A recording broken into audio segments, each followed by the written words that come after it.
ಓಂ ನಮೋ ಬ್ರಹ್ಮಾದಿಭ್ಯೋ ಬ್ರಹ್ಮವಿದ್ಯಾ ಸಂಪ್ರದಾಯಕರ್ತೃಭ್ಯೋ ಮಿಶ್ರಶಿಭ್ಯೋ ನಮೋ ಮಹದ್ಭ್ಯೋ ನಮೋ ವಿದ್ಯಃ ಸರ್ವೋಪಪ್ಲವರಹಿತ ಪ್ರಜ್ಞಾನಘನ ಪ್ರತ್ಯಗರ್ಥೋ ಬ್ರಹ್ಮೀಕಾಸ್ಮಿ ಬ್ರಹ್ಮೀಕಾಸ್ಮಿ ಸ್ಮೃತಿಪುರಾಣಾನಾಂ ಆದಿಂ ಕರುಣಾದಯಂ ನಮಾಮಿ ಭಗವತ್ಪಾದಂ ಶಂಕರಂ ಲೋಕಶಂಕರಂ ಶಂಕರಂ ಶಂಕರಾಚಾರ್ಯಂ ಕೇಶವಂ ಬಾದರಾಯಣಂ ಸೂತ್ರಭಾಷ್ಯಕೃತೋ ವಂದೇ ಭಗವಂತೋ ಪುನಃ ಪುನಃ ಶ್ರೀಮಚ್ಛಂಕರ ಭಗವತ್ಪಾದ ಸದ್ಗುರುಭ್ಯೋ ನಮಃ ವಂದೇ ತಂ ಸಚ್ಚಿದಾನಂದಂ ಯತಿವರ್ಯಂ ಮಹಾಮನಿಂ ವೇದ ವೇದಾಂತತಾರಕಂ ಸದ್ಗುರುಂ ಪ್ರಣತೋಸ್ಮ್ಯಹಂ ಸದಾಹಂ ಸಂಪ್ರದಾಯಕಂ ಸಂಯಮೀಂದ್ರಂ ಸದಾಶ್ರಯಂ ಸದ್ಗುರುಂ ಸಚ್ಚಿದಾನಂದಂ ಸದಾಚಾರಂ ತಮಾಶ್ರಯೇ ಶ್ರೀ ಶ್ರೀ ಸಚ್ಚಿದಾನಂದೇಂದ್ರ ಸರಸ್ವತಿ ಮಹಾಸದ್ಗುರುಭ್ಯೋ ನಮಃ. अन्य श्लोक ओदोण ಒಂದ್ಸಲ. यतः प्रवृत्तिर्भूतानां येन सर्वमिदं ततं स्वकर्मणा तमभ्यर्च्य सिद्धिं विन्दति मानवः. प्रवृत्तिर्भूतानां येन सर्वमिदं ततं स्वकर्मणा तमभ्यर्च्य सिद्धिं विन्दति मानवः. यतः यस्मात् प्रवृत्तिः उत्पत्तिः चेष्टा वा. यतः यस्मात् प्रवृत्तिः उत्पत्तिः चेष्टा वा. यस्मात् अन्तर्यामिणः ईश्वरात् यस्मात् अन्तर्यामिणः ईश्वरात् भूतानां प्राणिनां स्यात्. भूतानां प्राणिनां स्यात्. येन ईश्वरेण सर्वमिदं जगत् ततं व्याप्तं. ಇದು ಅವರವರ ಕರ್ತವ್ಯವನ್ನ ಹಿಂದೆ ಹೇಳಿದ್ದಾರೆ ಬ್ರಾಹ್ಮಣ ಕ್ಷತ್ರಿಯ ವಿಷಾಂ. ಆ ಕರ್ತವ್ಯವನ್ನು ಮಾಡುವುದಕ್ಕೆ ಮೂಲ ಮಂತ್ರ ಇದೆ. ಯಾವುದೋ ಯತಃ ಪ್ರವೃತ್ತಿರ್ಭೂತಾನ ಏನ ಸರ್ವಮಿದಂ ತತಂ. ಇದು ಪರಮಾತ್ಮನಲ್ಲಿ ಪರಮ ಪ್ರೇಮ ಬಿದ್ದವನಿಗೆ ಅವನ ಕರ್ತವ್ಯವನ್ನು ಮಾಡೋ ಉತ್ಸಾಹ ಇದ್ರೂ ಅಭಿಮಾನ ಬರೋದಿಲ್ಲ. ಆ ಪರಮಾತ್ಮನಲ್ಲಿ ಪರಮ ಪ್ರೇಮ ಬಿದ್ದವನು ಅದನ್ನು ಸಾಮಗ್ರಿಗಳಾಗಲಿ ಆ ಕೊನೆಯ ಫಲದಲ್ಲಾಗ್ಲಿ ಏನು ಅಪೇಕ್ಷೆ, ನಂದು ಅಭಿಮಾನವೂ ಬರೋದಿಲ್ಲ, ಆ ಫಲಾಪೇಕ್ಷೆಯೂ ಬರೋದಿಲ್ಲ. ಉತ್ಸಾಹ ಇರುತ್ತೆ. ನನ್ನ ಕರ್ತವ್ಯ ನಾನು ಮಾಡಬೇಕು, ನಾನು ಅಚ್ಚುಕಟ್ಟಾಗಿ ಮಾಡ್ಬೇಕು, ಅವನಿಗೋಸ್ಕರ ಮಾಡ್ಬೇಕು. ಲೋಕದಲ್ಲಿ ಯಾರಲ್ಲಿ ತುಂಬಾ ಪ್ರೀತಿ ಇರುತ್ತೋ ಅವರಿಗಾಗಿ ಮಾಡೋ ಕರ್ಮದೆಲ್ಲ ಸಹಜವಾಗಿ ಇರುತ್ತೆ. ಇದು ಪರಮಾತ್ಮ ಅಂತಲ್ಲ, ಯಾರಿಗಾಗಿ ಮಾಡಿದರೂ ಆ ಕರ್ಮ ಅವರಲ್ಲಿ ಪ್ರೇಮ ಇದ್ರೆ ಈ ಮೂರು ಗುಣ ಇದ್ದೇ ಇರುತ್ತೆ. ಯಾವುದೋ ಅಭಿಮಾನ, ತ್ಯಾಗ, ಫಲಾಸಕ್ತಿ ಇಲ್ಲದೆ ಇರೋದು, ಎಲ್ಲ ಅವರದ್ದೇನ್ ಮಾಡ್ಕೊಡೋದು. ಮೂರು ಈಶ್ವರ. ಇನ್ನು ದ್ವಂದ್ವ ಸಹಿಷ್ಣು ಅನ್ನೋದು ಕೆಲಸದಲ್ಲಿ ಇದ್ದೇ ಇದೆ. ಈ ಮೂರೂ ಗುಣಗಳು ನಮ್ಮ ನಮ್ಮ ಕರ್ತವ್ಯದಲ್ಲಿ ಇರಬೇಕು ಅನ್ನೋದನ್ನ ಪರಮಾತ್ಮ ಸಮಗ್ರವಾದ ಉಪದೇಶ, ಅಂದ್ರೆ ಒಬ್ಬ ವ್ಯಕ್ತಿಗಲ್ಲ. ಹೇತು ನೋಡ, ನಾ ಹಿಂಗತ್ತದ ಆಯ್ತು ಅಂತ ನೋಡ್ದೆ ನಾನು. ಅಲ್ಲ, ಹೇತು ವಾಕ್ಯದಲ್ಲೇ ಸ್ವಾರಸ್ಯ ಹೇಳ್ತಾ ಇದ್ದೀನಿ ನಾನು. ಹೀಗೆ ಎರಡು ಪ್ರಧಾನವಾದದ್ದು. ಏನು ಸರ್ವಮಿದಂ ತತಂ ಹೇಳಿದ್ದು, ಅಲ್ಲಿರೋ ವಸ್ತುಗಳೆಲ್ಲ ಅವನದೇ ಅಂತ ಮುಂಚೆ ನಿನಗೆ ಇರಲಿ. ಅನುಭವಕ್ಕೆ ಬಂದಿಲ್ಲ ಅವನಿಗೆ ಆ ಪರಮಾತ್ಮದೇ. ಇಲ್ಲಿ ಪುಸ್ತಕವಾಗ್ಲಿ, ಇಲ್ಲಿ ಇರೋದಾಗ್ಲಿ, ಕಣ್ಣಾಗ್ಲಿ, ಕಿವಿ ಆಗ್ಲಿ ಎಲ್ಲ ಅವನದೇ ಅಂತ ಗೊತ್ತಿರ್ಬೇಕು. ಅದು ಒಂದಿದ್ರೆ ನನ್ನದು ಅಭಿಮಾನ ಪೂರ್ತಿ ಬಿಡ್ತಾನೆ. ಯತಃ ಪ್ರವೃತ್ತಿ ಎನ್ನುವಾಗ ಯೋಂತಃ ಪ್ರವೇಶ್ಯ ಹೇಳಿದ್ರಲ್ಲ, ಒಳಗಿನಿಂದ ಅಷ್ಟು ಚೈತನ್ಯ ಶಕ್ತಿ ಎಲ್ಲ ಬರ್ತಾ ಇದೆ ಅಂದ್ರೆ ನನ್ನ ಕರ್ಮ ನಾನು ಮಾಡಿದೆ ಅಂತ ಹೇಳ್ಕೊಳಕ್ಕೂ ಬರೋದಿಲ್ಲ. ಇನ್ನು ಅವನಲ್ಲಿ ಅಂಥ ಪ್ರೇಮ ಇದ್ರೆ ಅವನು ಏನ್ ಹೇಳಿದಾನೋ ಅಚ್ಚುಕಟ್ಟಾಗಿ ಮಾಡ್ತಾನೆ. ಉತ್ಸಾಹವೂ ಇರುತ್ತೆ, ಫಲದ ಮುಖ್ಯ ಅಪೇಕ್ಷೆ ಬರೋದಿಲ್ಲ. ಆದ್ರಿಂದ ಮುಂದಿನ ಪಾದ ಇದೆಯಲ್ಲ ಬಹಳ ಮುಖ್ಯ. ಯಾವುದು? ಸ್ವಕರ್ಮಣ ಪೂರ್ವೋಕ್ತೇನ ಪ್ರತಿವರ್ಣಂ ವರ್ಣಂ ವರ್ಣ ಇತಿ ಪ್ರತಿವರ್ಣಂ. ವರ್ಣ ಅಂದ್ರೇನು? ಅಲ್ಲಿ ಬ್ರಾಹ್ಮಣ ಕ್ಷತ್ರಿಯ ವಿಷಾಂ ಹೇಳಿದ್ರಲ್ಲ, ಅದು ಪ್ರತಿವರ್ಣಂ. ತಂ ಈಶ್ವರಂ ಅಭ್ಯರ್ಚ್ಯ ಪೂಜಯಿತ್ವಾ ಆರಾಧ್ಯ ಕೇವಲಂ ಜ್ಞಾನನಿಷ್ಠಾ ಯೋಗ್ಯತಾ ಲಕ್ಷಣಾಂ ಸಿದ್ಧಿಂ ವಿಂದತಿ ಮಾನವಃ ಮನುಷ್ಯಃ. ಹಿಂದೆ ಸಮಾಜದ ವ್ಯವಸ್ಥೆ, ಕುಟುಂಬದ ವ್ಯವಸ್ಥೆ, ವ್ಯಕ್ತಿ ಧರ್ಮ ಅಂತ ಹೇಳಿ ಏನು ಶಾಸ್ತ್ರದಲ್ಲಿ ವಿಹಿತವಾಗಿದೆಯೋ ಅದನ್ನ ಈಶ್ವರನಿಗೆ ಆರಾಧನೆ ಅಂತಲೇ ಮಾಡಬೇಕು. ಅಲ್ಲಿ ಪ್ರೇಮವು, ಪ್ರೇಮದ ಅಭಿವ್ಯಕ್ತಿಯು ಎರಡೂ ಇದೆ. ಅಭಿವ್ಯಕ್ತಿ ಇಲ್ಲದ ಪ್ರೇಮ ಹಾಗೆ ಸತ್ತೋಗ್ಬಿಡತ್ತೆ. ಆಯ್ತಾ? ಆ ಪ್ರೇಮವಿಲ್ಲದ ಬರೀ ಚೇಷ್ಟೆ ಮಾಡಿದ್ರೆ ಯಂತ್ರದಂತ ಹಾಗೆ ಮಾಡ್ಬಿಡ್ತಾನೆ. ಏನೋ ಮಾಡಿದ್ವಿ ಅಂತ ಅನ್ಸುತ್ತೆ.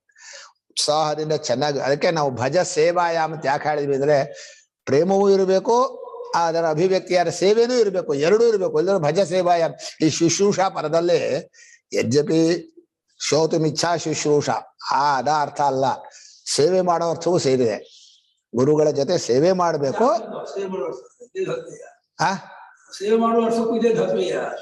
ಶುಶ್ರೂ ಅದು ಲೋಕಸಿದ್ಧ. ಅದು ಮೀಮಾಂಸಾ, ವಿಚಾರ, ಜಿಜ್ಞಾಸ ಅಲ್ಲ, ಲೋಕಸಿದ್ಧ ಪ್ರಯೋಗಾರ್ಥ ಅದು. ಜಿಜ್ಞಾಸನ ಕೇಳಿ ಮಾಡಿದಾರ. ಜಿಜ್ಞಾಸ ಅಂದ್ರೆ ಜ್ಞಾತುಮಿಚ್ಛ ಅಷ್ಟೇ ಅರ್ಥ ಅಲ್ಲ. ಜ್ಞಾತುಮಿಚ್ಛೆಯ ವಿಚಾರ ಕ್ರಿಯತೆ ಅಲ್ಲಿವರೆಗೂ ಹೋಗ್ಬೇಕು ನೀವು. ಅದು ಮಾನೇರ್ ಜಿಜ್ಞಾಸ ಎಂಬುದು ಧಾತು ಮೂಲ ಅರ್ಥ ಬದಲಾಗಿದೆ ಅನ್ನೋಕ್ಕೋಸ್ಕರ ಹಾಗಿಲ್ಲ. ಇಲ್ಲೇ ಶುಶ್ರೂಷಾ ಅನ್ನೋ ಪದ ಶ್ರೋತುಮಿಚ್ಛ ಇದೆ. ಹಾಗೆ ಇಲ್ಲೂ ಭಜ ಸೇವಾಯಾಮ್ ಇದೆ.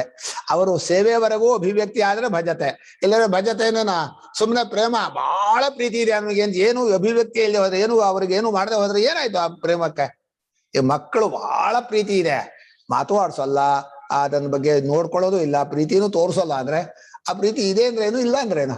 ಹಾಗೆ ಪರಮಾತ್ಮನ ಪ್ರೇಮದಲ್ಲಿ ಅವರವರ ಕರ್ತವ್ಯವನ್ನ ಅಚ್ಚುಕಟ್ಟಾಗಿ ಮಾಡೋದೇ ಅಭಿವ್ಯಕ್ತಿ, ಅದನ್ನ ಪ್ರೇಮ ತೋರಿಸೋ ಕ್ರಮ.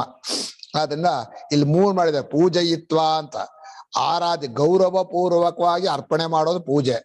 ಆರಾಧನಾ ಅಂದ್ರೆ ಪ್ರೇಮ ಪೂರ್ವವಾಗಿ ತಾನೇ ಅವನು ಅನ್ನೋ ಒಂದು ಪ್ರೇಮದಲ್ಲಿ ಆರಾಧನಾ, ಅದೇ ಒಂದು ಆನಂದ ಅಂತ. ಆರಾಧನೆಯಲ್ಲಿ ಆ ಪ್ರೇಮವೂ ಇದೆ, ಅದರ ಆನಂದವೂ ಇದೆ. ರಾಧ ಸಂಸಿದ್ಧವು ಹಾಗೆ ಧಾತು. ಆರಾಧ್ಯ ಇಷ್ಟೆಲ್ಲ ಚೆನ್ನಾಗಿ ಮಾಡ್ತಾ ಇದ್ರೆ ಜ್ಞಾನ ನಿಷ್ಠೆಗೆ ಯೋಗ್ಯತೆ ಬರ್ಬೇಕಾದಂತಹದ್ದು ಯಾವುದೋ ಶಮದಮಾದಿ ಗುಣಗಳು, ಮಹಾತ್ಮರ ಸಹವಾಸ, ಆ ಪ್ರೇಮದ ದೃಢತೆ ಅದೆಲ್ಲ ಬರುತ್ತೆ ಮುಂದೆ ಇದು ಮಾಡ್ತಾ ಇದ್ರೆ. ಇದೇ ಅಲ್ಲ, ಅದಕ್ಕೆ ಸಿದ್ಧಿಂ ಅನ್ನೋ ಪದದಲ್ಲಿ ಜ್ಞಾನಿಷ್ಠ ಯೋಗ್ಯತಾ ಆಯ್ತು ಬಂತು ಊರು ಅಂತ ಹೇಳಿದಾಗ ಇನ್ನೇನು ಬಂದ್ಬಿಟ್ಟೆ ನೀನು ದಾರಿಗೆ ಅಂತ ಹೇಳ್ತಾ ಸಿದ್ಧಿಂ ವಿಂದತಿ ಮಾನವ. ಮಾನವ ಅನ್ನೋ ಪದದಿಂದ ಜಗತ್ತಿನ ಎಲ್ಲಾ ಮನುಷ್ಯರಿಗೂ ಒಂದೇ ಉಪದೇಶ, ಬೇರೆ ಬೇರೆ ವ್ಯಕ್ತಿ ಇದನ್ನಲ್ಲೇ ಕೃಷ್ಣಂ ಒಂದೇ ಜಗದ್ಗುರುಂ, ಪರಮಾತ್ಮನು ಎಲ್ಲರಿಗೂ ನೇರವಾಗಿ ಒಂದು ಉಪದೇಶವನ್ನು ಕೊಟ್ಟಿದ್ದಾನೆ. ಈಗೇನಾಗಿದೆ ಅಂದ್ರೆ ಹಂಚಿದಾರಲ್ಲ, ನಮ್ಮ ಸ್ವಭಾವವಾಗಿ ಅವ್ರದ್ದು ಚೆನ್ನಾಗಿರುತ್ತೆ, ಅವ್ರದ್ದು ಮೇಲೋ, ನಮಗೆ ಯಾಕೆ ಈ ಕರ್ಮ, ಅವ್ರಿಗೆ ಯಾಕೆ ಈ ಕರ್ಮ ಅಂತ ಬಂದು ಬರುತ್ತೆ. ಅದಕ್ಕೆ ಉತ್ತರವಾಗಿ ಹೇಳ್ತಾ ಇದ್ದಾರೆ ಶ್ರೇಯಾನ್ಸ್. ಯಾವ್ದು ಓದ ನೀನು ಆಯ್ತೋ ಯಾರು ಕೇಳಿದ್ದು, ಒಂದು ದಿವಸ ಅದೇ ಮಾಡೋಣ. ಆಯ್ತು, ವಿಗುಣ ಅನ್ನೋ ಪದಕ್ಕೆ ಹೇಳಲಿಲ್ಲ ನಾನು. ವಿಗುಣೋಪೀತಿ ಅಪಿಶಬ್ದೋ ದ್ರಷ್ಟವ್ಯ ಅಂದ್ರು. ಇಲ್ಲಿ ವಿಗುಣ ಅನ್ನೋದು ನೋಡುವರ ದೃಷ್ಟಿಯಲ್ಲಿ ವಿಗುಣವೇ ಹೊರತು ಕರ್ಮದಲ್ಲಿ ವಿಗುಣ ಸಗುಣ ಅಂತಿಲ್ಲ. ಅದಕ್ಕೆ ಮುಂದೆ ಅವನು ಸರ್ವಾರಂಭ ಅಂತ ಹೇಳ್ದ. ವಿಗುಣೋಪಿನ ನೋಡೋರಿಗೆ ಏನ್ ಕಸ ಕುಡ್ಸೋದು, ಏನ್ ಇಂಥ ಕೆಲಸ ಮಾಡೋದು, ಅವರವರ ಕರ್ತವ್ಯ ಲೌಕಿಕ ದೃಷ್ಟಿಯಲ್ಲಿ ವಿಗುಣ.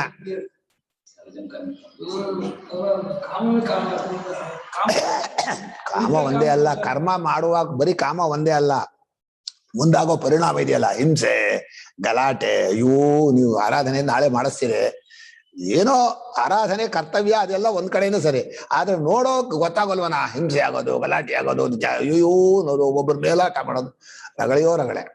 ಈ ಕರ್ಮದ ಸ್ವರೂಪವೇ ಆಗಿದೆ.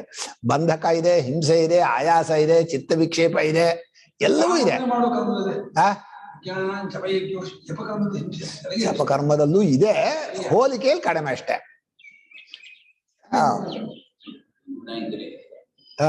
ಕ್ವಾಲಿಟಿ ಎಷ್ಟು ಅವರ ಅಪೇಕ್ಷೆ ಇದೆಯೋ ಅದಕ್ಕಿಂತ ಸ್ವಲ್ಪ ಕಡಿಮೆಯಾಗಿ ಮಾಡ್ತಾನೆ ಅವನು. ಈಗ ಜಪ ಇಕ್ಕೆ ಅಂದ್ರೆ ಪೂರ್ತಿ ಏಕಾಗ್ರತೆ ಬರ್ಲಿಲ್ಲ, ಆಗ್ಲಿ ಈ ಜಪ ಮಾಡ, ಅದು ಬೇರೆ ಅರ್ಥ ಇಲ್ಲ. ಅವ್ರು ಹೇಳೋದು ಅಷ್ಟು ಸಮಾಧಾನ ಇಲ್ಲ ಇಲ್ಲ, ಅವ್ರು ಹಾಗೆ ಹೇಳ್ತಾ ಇಲ್ಲ. ಇನ್ನೊಬ್ಬರ ಧರ್ಮ ನೋಡಿದಾಗ ಚೆನ್ನಾಗ್ ಕಾಣಿಸತ್ತೆ, ನನ್ ಧರ್ಮ ಕೀಳಾಗ್ ಕಾಣಿಸತ್ತೆ ಅಂತ ಹೇಳಿದಾಗ ಇಲ್ಲ ಪರವಾಗಿಲ್ಲ, ಕೀಳಾಗ್ ಕಂಡ್ರು ನೀನ್ ಮಾಡು ಅಂತ ಈ ಶ್ಲೋಕದಲ್ಲಿ ಹೇಳಿದ್ದಾನೆ. ಪರಧರ್ಮ ಸ್ವನುಷ್ಠಿತ ಅಂತ ಅಲ್ಲಿ ಭಾಷ್ಯದಲ್ಲಿ ಹೇಳಿದಾರಲ್ಲ, ಏನ ಯದ್ ಅನುಷ್ಠಾತಂ ಶಕ್ಯಂ ನ ತತ್ ಕರ್ಮ ಯಸ್ಯ ಯದ್ ವಿಹಿತಂ ತತ್ತಸ್ಯ ಕರ್ಮ. ಅದು ಕರೆಕ್ಟ್ ಆಗಿದೆ. ನೀನ್ ಮಾಡ್ಬೇಕು ಅಂದ್ರೆ ನಿನ್ ಕರ್ಮ, ಯಾರಿಗೆ ಚೆನ್ನಾಗಿ ಅನುಷ್ಠಾನ ಮಾಡೋಕ್ ಬರುತ್ತೆ ಅಂತ ಹೇಳಿ ಹಾಗೆ ನಿಮ್ಮ ವ್ಯಕ್ತಿಯನ್ನ ನೋಡಿ ಬರೆದಿಲ್ಲ ಶಾಸ್ತ್ರ, ಒಟ್ಟು ವ್ಯವಸ್ಥೆಯನ್ನ, ಅವನ ಮುಂದಿನ ದಾರಿಯನ್ನು ನೋಡಿ ಬರೆದಿರೋದು. ಮಾತಾಪಿತೃ ಸಹಸ್ರೇಭ್ಯೋಪಿ ಹಿತೈಷಿಣ ಅಂತ ಹೇಳಿದ್ದಾರೆ.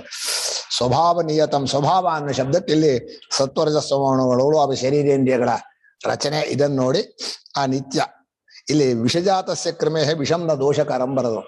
ಇದು ದೇಹೇಂದ್ರಿಯ ಸಂಘಾತ ವಿಷದಿಂದ ಹುಟ್ಟಿದ ಹಾಗೆ. ಅದು ಅಂದ್ರೆ ಅಜ್ಞಾನ, ಪ್ರಾರಬ್ಧ ಕರ್ಮ, ಇವುಗಳ ವಿಷಜಾತ ಆದ ಕ್ರಿಮಿ ಇದು ಯಾವುದು ಈ ದೇಹೇಂದ್ರಿಯಗಳು. ಅದಕ್ಕೆ ಆ ತರ ಕರ್ಮ ಮಾಡೋದೇನು ಹೇಗೆ ತೊಂದರೆ ಇಲ್ಲ ಅಂತ. ವಿಷಜಾತ ಸಿಕ್ರಮೇ ವಿಷಂ ನ ದೋಷ, ಅದೇ ಆಹಾರ. ಆದ್ರಿಂದ ಸ್ವಭಾವ ನಿಯತಂ ಕರ್ಮ ಕುರ್ವನ್ ಆಪ್ನೋತಿ ಕಿಲ್ ವಿಷಂ, ಪಾಪವನ್ನು ಪಡ್ಕೊಳ್ಳಲ್ಲ ಅಂತ. ಇಲ್ಲಿ ಪಾಪ ಪಡ್ಕೊಳ್ಳಲ್ಲ ಅನ್ನೋದು ಕೇವಲ ಮಾಡಿದ್ರೆ, ಕರ್ಮಯೋಗವ ಮಾಡಿದ್ರೆ ಪುಣ್ಯವನ್ನು ಪಡ್ಕೊಳ್ಳಲ್ಲ, ಎರಡೂ ಇಲ್ಲ. ಪಾಪಂ ನಾಪ್ನೋತಿ ಅಂತ ಹೇಳಿದ ಭಗವಂತ, ಪಾಪ ಶಬ್ದಕ್ಕೆ ಪುಣ್ಯವನ್ನೂ ಸೇರಿಸ್ಕೊಳ್ಳೋ ಅರ್ಥವೂ ಬರುತ್ತೆ, ಯಾಕಂದ್ರೆ ಪ್ರಕರಣ ಕರ್ಮಯೋಗ ಪ್ರಕರಣ ಆದ್ರಿಂದ. ಸ್ವಭಾವ ಇದನ್ನ ಓದ್ಬೇಕನ. ಸ್ವಭಾವನಿಯತಂ ಕರ್ಮ ಕುರ್ವಾಣಃ ವಿಷಜ ಇವ ಕ್ರಿಮಿಃ ಕಿಲ್ಬಿಷಂ ನಾಪ್ನೋತಿ ಇತ್ಯುಕ್ತಂ. ಪರಧರ್ಮಶ್ಚ ಭಯಾವಹಃ ಇತಿ ಅನಾತ್ಮಜ್ಞಶ್ಚ ನಹಿ ಕಶ್ಚಿತ್ ಕ್ಷಣಮಪಿ ಅಕರ್ಮಕೃತ್ ತಿಷ್ಠತಿ. ಅದು ಶ್ಲೋಕದ ಅರ್ಥ ಬರೆದಿರೋದು. ಅದು ಕಶ್ಚಿತ್ ಕ್ಷಣಮಪಿ ಜಾತು ತಿಷ್ಠತ್ ಅಕರ್ಮಕೃತ ಅಂತಿದೆ, ಅಕರ್ಮಕೃತ್ ನ ತಿಷ್ಠತಿ ಅಂತ ಬರೆದಿದ್ದಾರೆ ಭಾಷ್ಯಕಾರರು. ಹೀಗೆ ಸ್ವಭಾವಕ್ಕೆ ಹೊಂದುವಂತಹ ಕರ್ಮ, ಅದನ್ನ ವಿಷದಿಂದ ಹುಟ್ಟಿದ ಕ್ರಿಮಿ ವಿಷದ ಜೊತೆಯಲ್ಲಿದ್ರು ಹೇಗೆ ಅದಕ್ಕೇನು ದೋಷ ಆಗಲ್ವೋ, ಕೆಡಕಾಗಲ್ವೋ, ಹಾಗೆ ಇವನಿಗೂ ಕೂಡ ಈ ದೇಹೇಂದ್ರಿಯ ಸಂಘಾತವು ಹುಟ್ಟಿರೋದೇ ಕರ್ಮದಿಂದ. ಆ ಕರ್ಮವನ್ನು ಮಾಡೋಕ್ಕೋಸ್ಕರವೇ ಇರೋದು. ಕರ್ಮ ಮಾಡೋ ತನಕ ಕರ್ತವ್ಯವಾದ ಕರ್ಮವನ್ನ ಯಾವ ಪಾಪವನ್ನು ಬರೋದಿಲ್ಲ ಅವನಿಗೆ ಅಂತ ಹೇಳಿದ್ದಾಯ್ತು. ಇನ್ನೊಬ್ಬರ ಧರ್ಮ ಭಯವಂತರತ್ತೆ ಅಂತ ವ್ಯವಸ್ಥೆಯನ್ನೇ ಮುರಿತೀವಲ್ಲ, ಎಷ್ಟು ಮಟ್ಟಿಗೆ ಅಂದ್ರೆ ಮನಸ್ಸಲ್ಲಿ ಅನ್ಕೊಂಡ್ರು ಭಯ ಆಗತ್ತೆ ಮಾಡ್ಬೇಕು ಅಂತ. ಮಾಡಿದ ಮೇಲೆ ಇರ್ಲೆ ಬೇರೊಬ್ಬರ ಧರ್ಮವನ್ನ ನಾನ್ ಮಾಡ್ಬೇಕು ಅಂದ್ಬಿಟ್ನಲ್ಲ, ಶ್ರೇಯೋ ಭೋಕ್ತುಂ ಭೈಕ್ಷ್ಯಮಪಿ ಲೋಕೆ ಅಂತ ಆ ಯೋಚನೆ ಮಾಡೋದೇ ಭಯ. ಅಷ್ಟು ಪರಧರ್ಮೋ ಭಯಾವಹ ಅಂತ ಹೇಳಿದ್ದೇನೆ. ಇನ್ನು ಆತ್ಮಜ್ಞಾನಿ ಅಲ್ಲದವನು, ಕರ್ತೃತ್ವ ಬುದ್ಧಿ ಇರೋ ಯಾರು ಕೂಡ ಒಂದು ಕ್ಷಣವೂ ಕರ್ಮ ಮಾಡದೇ ಇರೋದಕ್ಕಾಗೋದಿಲ್ಲ.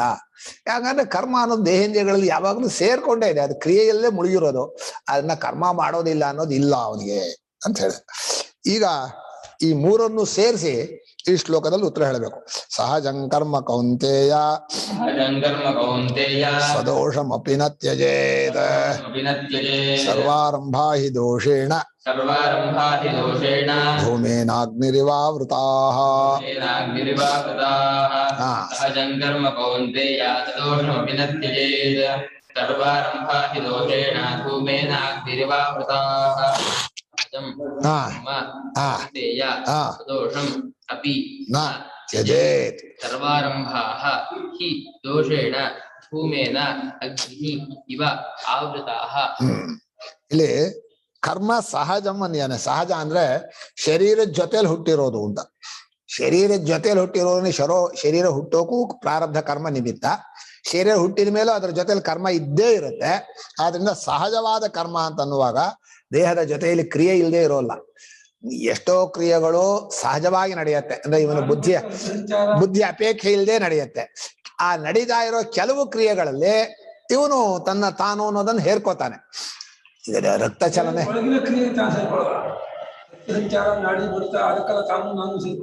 ಯೋಚನೆ ಮಾಡೋದು ಒಳಗಿನ ಕ್ರಿಯೆ ಅಲ್ಲ. ಯೋಚನೆ ಮಾಡದೇ ಇರೋಕ್ ಬರಲ್ಲ, ಆರಿಸ್ಕೊಳಕ್ ಬರುತ್ತೆ. ನಾವು ವ್ಯಾಕರಣದಲ್ಲಿ ಒಂದು ಮಾತು ಹೇಳ್ತೀವಿ, ಸ್ವತಂತ್ರ ಕರ್ತ ಅಂತ ಅಂದ್ರು. ಕರ್ತೃವಿಗೆ ಕ್ರಿಯೆಯಲ್ಲಿ ಸ್ವಾತಂತ್ರ್ಯವಿದೆ ಅಂದ್ರೆ ಕ್ರಿಯೆಯಲ್ಲ, ಆರಿಸ್ಕೊಳ್ಳೋದ್ರಲ್ಲೇ. ಕ್ರಿಯೆ ಮಾಡದೇ ಇರೋಕ್ ಬರೋಲ್ಲ ಅವನಿಗೆ. ಆಯ್ತು, ಮುಗೀತು ಅವನ ಕಥೆ. ಆದ್ರೆ ಭಗವಂತ ಅಲ್ಲೇ 5 ಸೇರಿ ಕರ್ಮ ಮಾಡಿದಾನೆ ಅಂತ ಹೇಳಿ, ಅಧಿಷ್ಠಾನಂ ತಥಾ ಕರ್ತ ಹೇಳಿ ಆ 3 ಹೇಳೋದಲ್ಲ. ಅದರಲ್ಲಿ ನಿಜವಾಗಿ ಯಾರು ಕರ್ತೃವೋ ಅವನು ಒಬ್ಬನಿಗೆ ಕರ್ಮ ಅಂಟಿಸೋ ಹಾಗೆ ಕಾಣುತ್ತಾ ಇಲ್ಲಿ. 5 ಅವನ ಅಕರ್ತೃ ನಿಜವಾಗಿ ತತ್ರೈವಂ ಸತಿ ಕರ್ತಾರಂ ಆತ್ಮನಂ ಕೇವಲಂ ಅಕರ್ತಾರಂ ಪಶ್ಯೇತಂತ. ಕೇವಲನಾದ ಆತ್ಮ ಕರ್ತೃವಲ್ಲ ಅಂತ ತಿಳ್ಕೊಬೇಕಾಗಿತ್ತು. ಅವನಿಗೆ ಇದು ನಾವು ಅಂಟಿಸಿದೀವಿ. ಆದ್ರಿಂದ ಇಲ್ಲಿ ಸಹಜಂ ಅಂತಂದ್ರು. ಕರ್ಮ ಅನ್ನೋದು ದೇಹೇಂದ್ರಿಯ ಸಂಘಾತದಲ್ಲಿ ಸಹಜ. ಅದಕ್ಕೆ ಅಭಿಮಾನ ಪಟ್ಕೊಂಡವನಿಗೂ ಕರ್ಮ ಸಹಜ. ಅದೇ ಸದೋಷ ಅನ್ನೋದು ಲೋಕದೃಷ್ಟಿಯಿಂದ ಅವನ ಕರ್ತವ್ಯ. ಮನುಷ್ಯನ ಇಂದ್ರಿಯ ದೃಷ್ಟಿಯಲ್ಲಿ ಮೇಲು ಕೀಳು, ಆ ಮಾಡೋದು ಹೆಚ್ಚು ಕಡಿಮೆ. ನನಗೆ ಉತ್ತಮವಾದ ಸಾಧ ಕೊಡ್ರಿ ಅಂತ, ನಮಗೆ ಒಳ್ಳೆ ಔಷಧಿ ಕೊಡ್ರಿ ಅಂದ್ರು. ಬಾರಪ್ಪ ಕೊಡ್ತೀನಿ, ಇದು ಯಾವ್ದು ಒಳ್ಳೇದು ನೀನೇ ಹೇಳೋ ಕೊಡ್ತೀನಿ ಅಂತ ಹೇಳಿ ಇವ್ರು ಡಾಕ್ಟರ್ ಹೇಳಿದಾಗ ಡಾಕ್ಟರ್ ಕೊಟ್ಟ ಅವನವನಿಗೆ ವಿಹಿತವಾದನ್ನು ತಗೋಬೇಕು. ನಂಗೆ ಒಳ್ಳೆ ಔಷಧಿ ಕೊಡು ಅಂತಂದ್ರೆ ಒಳ್ಳೆ ಔಷಧಿ ಅಲ್ಲ, ನಿನಗೆ ಶಾಸ್ತ್ರ ಯಾವ್ದು ಹೇಳಿದೆಯೋ ಅದು ನಿನಗೆ ಹಿತ ಅಂತ ಅಷ್ಟವೇ ಹೊರತು ನೀನ್ ಆರಿಸ್ಕೊಳಕ್ ಬರೋದಿಲ್ಲ. ಇದು ವ್ಯವಸ್ಥೆಯನ್ನ ವ್ಯಕ್ತಿಯಿಂದ ಮುರಿಯೋಕ್ ಬರೋಲ್ಲ. ಒಬ್ಬ ಬಹಳ ಪಟುವಾಗಿದ್ದಾನೆ, ಅವನು ಚೆನ್ನಾಗಿ ಹೇಳಕ್ ಬರುತ್ತೆ, ಆದ್ರೆ ಅವನಿಗೆ ಅಧಿಕಾರ ಇಲ್ಲದ್ರು ಅಧಿಕಾರ ಕೊಡಬೇಕು, ಹಾಗೆಲ್ಲ ಮಾಡೋಕ್ ಬರೋಲ್ಲ. ವ್ಯವಸ್ಥೆ ಅಷ್ಟು ನಿಷ್ಠುರವೇ. ಹಾಗೆ ನಿಷ್ಠುರವಾಗಿ ಹೋದ್ರೆ ವ್ಯವಸ್ಥೆ ಮುಂದಕ್ಕೆ ಬರೋದೇ ಇಲ್ಲ. ಸಡ್ಲ ಮಾಡ್ಬಿಟ್ರೆ ಯಾರು ಬೇಕಾದ್ರೂ ಏನ್ ಬೇಕಾದ್ರೂ ಮಾಡ್ಬೋದು. ಬ್ರಹ್ಮಚಾರಿ ಗೃಹಸ್ಥ ಧರ್ಮ ಮಾಡ್ಬೋದು, ಗೃಹಸ್ಥ ಸನ್ಯಾಸಿ ಧರ್ಮ ಅದೆಲ್ಲ ಬರೋದೇ ಇಲ್ಲ, ಸಾಧ್ಯವೇ ಇಲ್ಲ. ಆದ್ರಿಂದ ಸಹಜಂ ಕರ್ಮ ಸದೋಷಮಪಿ ಅದ್ರ ದೋಷ ಕಂಡ್ರು ಕೂಡ ನ ತ್ಯಜೇತ್. ಲೋಕದೃಷ್ಟಿಯಿಂದ ದೋಷ ಕಂಡ್ರು ಅದನ್ನ ಬಿಡಬಾರದು ಅಂತ. ಇಲ್ಲಿ ಲೋಕದೃಷ್ಟಿಯಿಂದ ಕೆಲವು ಕರ್ಮ ಅಂತ ಅಂದ್ಕೊಂಡಿದ್ದೀರಲ್ಲ, ಕೆಲವಲ್ಲ, ಎಲ್ಲಾ ಕರ್ಮವೂ ದೋಷವೇ ಎಂದ ಭಗವಂತ. ಅದು ಬಹಳ ಮುಖ್ಯವಾದ. ನಮಗೆ ಅವ್ರದ್ದು ಚೆನ್ನಾಗಿದೆ ಇವ್ರದ್ದು ಚೆನ್ನಾಗಿಲ್ಲ ಅಂತ ಕಾಣಿಸುತ್ತೆ. ಅವ್ರದ್ದು ಇವ್ರದ್ದು ಅಂತ ಹೇಳ್ಬೇಡ ನೀನು. ಸರ್ವಾರಂಭಾಹಿ ದೋಷೇಣ ಧೂಮೇನ ಅಗ್ನಿ ರಿವಾವುಕ. ಹೇಗೆ ಹೊಗೆ ಅಗ್ನಿಯನ್ನೇ ಮುಚ್ಚತ್ತೋ, ಅಗ್ನಿಯಿಂದ ಹುಟ್ಟಿ ಹೆಚ್ಚಾದ್ರೆ ಅಗ್ನಿ ಕಾಣಲ್ಲಪ್ಪ. ಓಯ್ಯೋ ಇದು ಬಾಂಬ್ ಹಾಕಿದಾಗ ಹೊಗೆ ಬರುತ್ತಲ್ಲ, ಅಗ್ನಿಯಲ್ಲಿ ಕಾಣತ್ತೆ ನೋಡ್ರಿ ನೀವು. ಅಗ್ನಿ ಕಾಣೋದೇ ಇಲ್ಲ, ಹೊಗೆ ಬಂದ್ ಅಲ್ಲಪ್ಪ, ಆ ರೀತಿ ಅಲ್ಲ. ನೀವು ಅಗ್ನಿ ಹೊಗೆ ಮಧ್ಯೆ ಇದ್ರೆ ಅಗ್ನಿನೂ ಕಾಣಲ್ಲ ಎಂತ ಕಾಣಲ್ಲ, ಓಡ್ ಹೋಗೋದೇ. ಎಷ್ಟು ಮನೇಲೆ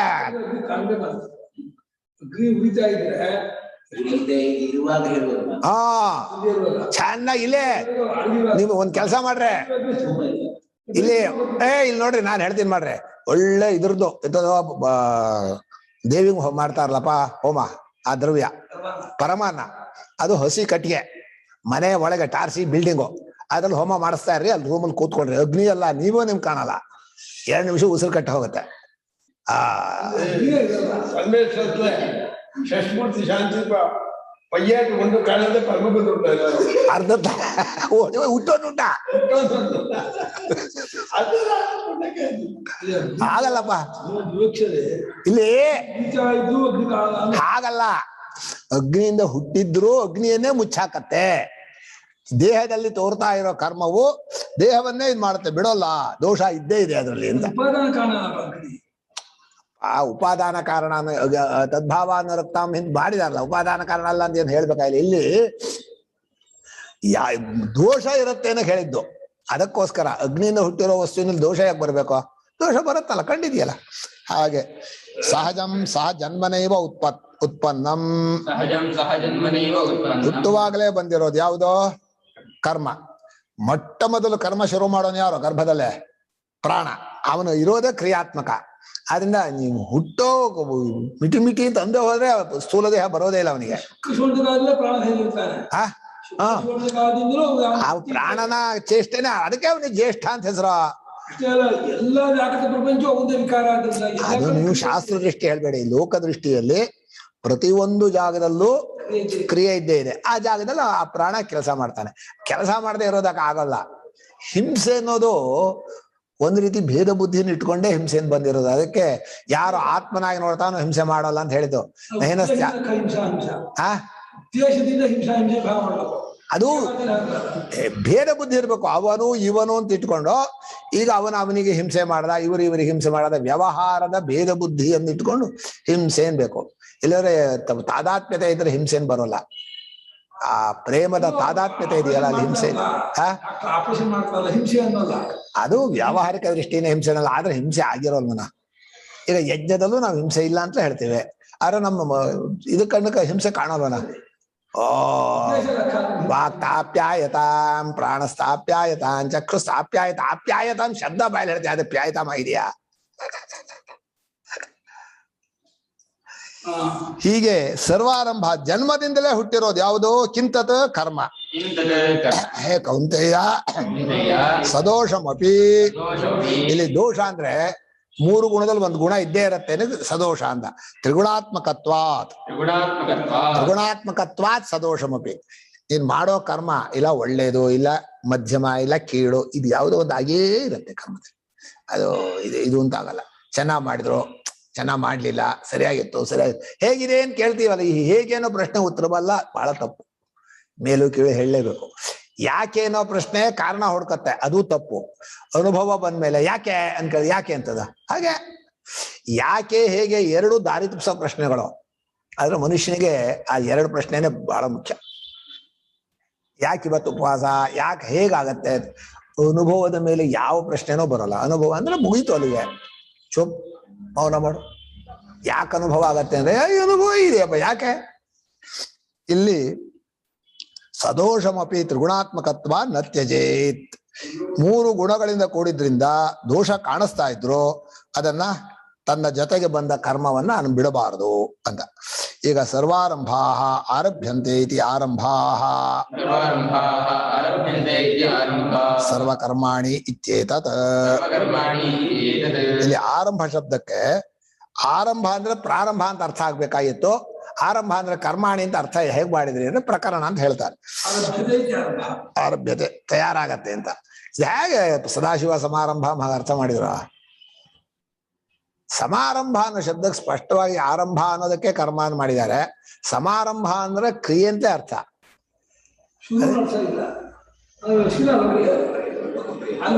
ಲೋಕಕ್ಕೆ ಓರ ಇನ್ನೊಂದು ಪ್ರಯೋಗ ಕಾಟಂಗ ಹೊರ ಅತ್ಯ ಪ್ರಯೋಗನ ಕದೆ ಅದಕ್ಕೆ ಅದೇ ದೃಷ್ಟಾಂತ ತಗೊಂಡೆ.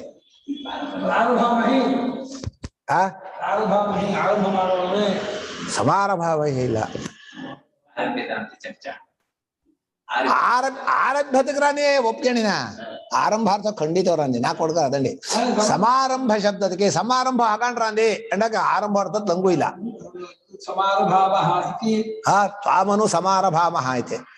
ನಿನ್ನ ಅನುಸರಿಸಿ ಶುರು ಮಾಡೋಣ ಅದರ್ಥ ಇಲ್ಲ. ಇನ್ನೊಂದು ಅನುಸರಿಸಿ ಕೆಲಸ ಆರಂಭ ಮಾಡೋಣ ಇಲ್ಲ.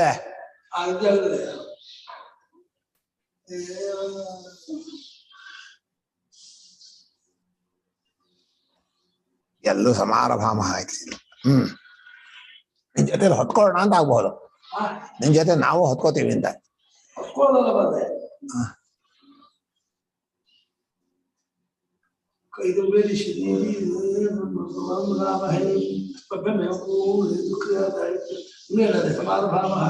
ಅದಲ್ಲ ಅಲ್ಲ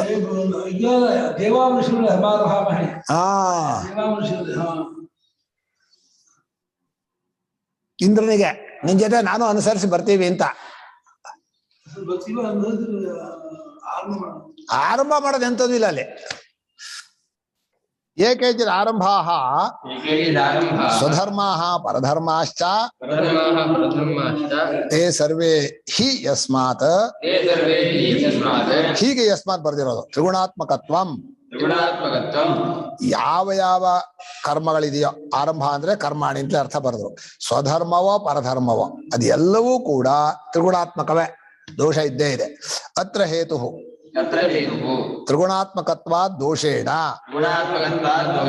ಧೂಮೇನ ಸಹಜೇನ ಅಗ್ನಿರಿವ ಆವೃತ.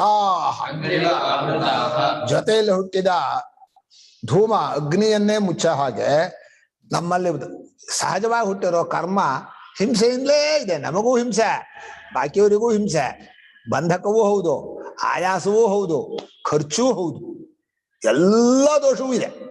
ನೀವು ಖರ್ಚು ಅಂದ್ರೆ ನಗ್ತೀರಿ. ಯಾರಿಗೆ ಖರ್ಚು ಅಂತ ಹೇಳ್ಬೇಡ್ರಿ. ಅವನಿಗೆ ಖರ್ಚು ಅಂತಲ್ಲ, ಮಾಡೋವನಿಗೆ ಖರ್ಚು ಅಂತಲ್ಲ, ಒಟ್ಟು ದುಡ್ಡು ಖರ್ಚಾಗತ್ತೆ. ಯಾರದ್ದೋ ಕರ್ಮ ಇಟ್ಕೊಂಡು ಮಾಡಿದ್ರು ದುಡ್ಡು ಖರ್ಚಾಗದೆ ಇರೋಲ್ಲ. ಕರ್ಮದಲ್ಲಿ ಸಂಭಾರಗಳ ಖರ್ಚಿಂದೇ ಬರಲ್ಲ. ಸಂಭಾರಗಳ ಖರ್ಚಿಂದೇ ಸಂಭಾರ ಸಮೃದ್ಧ ಆಗಲ್ಲ. ಸಂಭಾರ ಸಮೃದ್ಧವಾಗಬೇಕಾದ್ರೆ ಖರ್ಚಿದೆ ಅಲ್ಲ. ಕರ್ಮ ಮಾಡೋದು ಅನ್ನೋದ್ರಲ್ಲಿ ಕಾಲನಾಶ ಅಂದ್ರೆ ಅವನ ಆಯುಷ್ಯ ಹಾಳು, ಬಂಧನ. 10 ಜನ ಬೇಕೋ ಅವ್ರಿಗೆ ಹೇಳಿದೆ ಕೇಳಿವರು ಏನ್ ಅದಂತ ಅಯ್ಯೋ ಯಾರಿಗ್ ಬೇಕಾ ಬಂಧನ ಬೇರೆ, ಹಿಂಸೆ, ಎಲ್ಲರಿಗೂ ನೋವು, ಕಷ್ಟ, ಕ್ಲೇಶ, ದೋಷ ಇದೆ ಕರ್ಮದಲ್ಲಿ ಅಂತ. ದೋಷ ಅಂದ್ರೆ ಎಷ್ಟು ದೋಷಗಳು ಕಾಣುತ್ತೆ ಪ್ರತ್ಯಕ್ಷವಾಗಿ ಕರ್ಮ ಮಾಡುವಾಗ. ಅನಿವಾರ್ಯ ಇರಬಹುದು, ಆ ವಿಷಯ ಬೇರೆ. ಈಗ ಅನಿವಾರ್ಯ ಕರ್ಮ ಅಂದ್ರೆ ದೇಹಯಾತ್ರೆ ಅಷ್ಟೇ. ಇನ್ ಬಾಕಿ ಇದೆಲ್ಲ ಅನಿವಾರ್ಯ ಏನಿಲ್ಲ. ಭೋಗ ಕರ್ಮವಾಗಲಿ ಪುಣ್ಯ ಕರ್ಮವಾಗಲಿ ಅನಿವಾರ್ಯ ಅಂತ ಇಟ್ಕೊಂಡಿಲ್ಲ. ಭಗವಂತ ಏನ್ ಮಾಡಿದಾನೆ ಇಲ್ಲಿ, ವ್ಯವಸ್ಥೆಗೆ ಹೇಳಿದ ಕರ್ಮಗಳನ್ನ ಅವರವ್ರಿಗೆ ಹಂಚಿದೀವಲ್ಲ, ಅದ್ರಲ್ಲಿ ದೋಷ ಇದೆ ಅಂತ ನೋಡ್ಬೇಡ, ನಿನ್ನ ಪಾಲಿಗೆ ಬಂದದ್ದನ್ನು ಹೀಗೆ ಮಾಡು ಅಂತ ಹೇಳಿದ. ಅದು ಕರೆಕ್ಟ್ ಆಗಿದೆ. ಈಶ್ವರನ ಮಾತಿನಲ್ಲಿ ಇಡೀ ಜಗತ್ತಿನ ಎಲ್ಲರನ್ನೂ ಇಟ್ಕೊಂಡು ನಿದ್ದೆ ಮಾಡ್ತೀನಾ, ಇಷ್ಟು ಜೋರಾಗಿ ಹೇಳ್ತಾ ಇದ್ದೀನಿ, ಹಂಗೆ ಹೊರ್ಕೊಂಡ್ಬಿಡೋದು. ಇದು ವೇದ ಆಗ್ತದೆ ಹಿಂಗಂದಿ ಅಲ್ಲ, ಭಯ ಆಗ್ಬಿಡ್ತಂಗ, ಎಚ್ಚರ ತಪ್ಪಿಡ್ತಾವ ಅಂತ. ಧ್ಯಾನ ಮಾಡ್ತಾ ಇದೀಯಾ? ಆಯ್ತು, ಎಲ್ಲ ಇದು ಹುಡುಗಿ ಮಾಡೋದಲ್ಲ, ಪರವಾಗಿಲ್ಲ, ನಾವು ಅಂಥವ್ರೆ. ತ್ರಿಗುಣಾತ್ಮಕವಾದ್ರಿಂದ ದೋಷದಿಂದ ಹಾಗೆ ಧೂಮದಿಂದ ಅಗ್ನಿ ಮುಚ್ಚೋಗಿದೆಯೋ ಹಾಗೆ ಕರ್ಮದಲ್ಲಿ ದೋಷ ಅನ್ನೋದು ಇದ್ದೇ ಇದೆ. ಆದ್ರಿಂದ ಅವರದ್ದು ಇವರದ್ದು ವೇದ ಹೇಳ್ತಾ ಇದ್ದಾರೆ. ಇವರು ಗುಡಿಸ್ತಾ ಇದ್ದಾರೆ, ಅದು ಹೆಚ್ಚು ಇದು ಕಡಿಮೆ ಹೀಗೆಲ್ಲ ನೋಡ್ಬೇಡಿ. ಅವರವರ ಕರ್ತವ್ಯ ಅವರವರದ್ದು, ಎಲ್ಲದರಲ್ಲೂ ದೋಷ ಇದೆ. ಸಹಜಸ್ಯ ಕರ್ಮಣಃ ಸ್ವಧರ್ಮಾಖ್ಯಸ್ಯ ಸಹಜಸ್ಯ ಕರ್ಮಣಃ ಸ್ವಧರ್ಮಾಖ್ಯಸ್ಯ ಪರಿತ್ಯಾಗೇನ ಪರಿತ್ಯಾಗೇನ ಪರಧರ್ಮಾನುಷ್ಠಾನೇಪಿ ಧರ್ಮಾನುಷ್ಠಾನೇಪಿ ನೈವ ಮುಚ್ಯತೆ. ನೈವ ಮುಚ್ಯತೆ. ತನ್ನ ಕರ್ಮ ಕೀಳು ಅನ್ಸಿ ಇನ್ನೊಬ್ಬರ ಕರ್ಮ ಚೆನ್ನಾಗಿದೆ ಅಂತ ಹೇಳಿ ಅದನ್ನು ಅನುಷ್ಠಾನ ಮಾಡಿದ್ರು ದೋಷ ಇನ್ನು ಈ ಮೊದಲಿದ್ದ ತನ್ನ ಕರ್ಮದಲ್ಲಿ ಮಾಡೋ ದೋಷ ಏನು ಕಮ್ಮಿ ಆಗಲ್ಲ, ಅದರಲ್ಲೂ ಅಷ್ಟೇ ಇರುತ್ತೆ. ಭಯಾವಹಶ್ಚ ಪರಧರ್ಮ. ಭಯಾವಹಶ್ಚ ಪರಧರ್ಮಃ. ಇನ್ನೊಬ್ಬರ ಧರ್ಮ ಅನ್ನೋದು ನಿನಗೆ ಭಯ.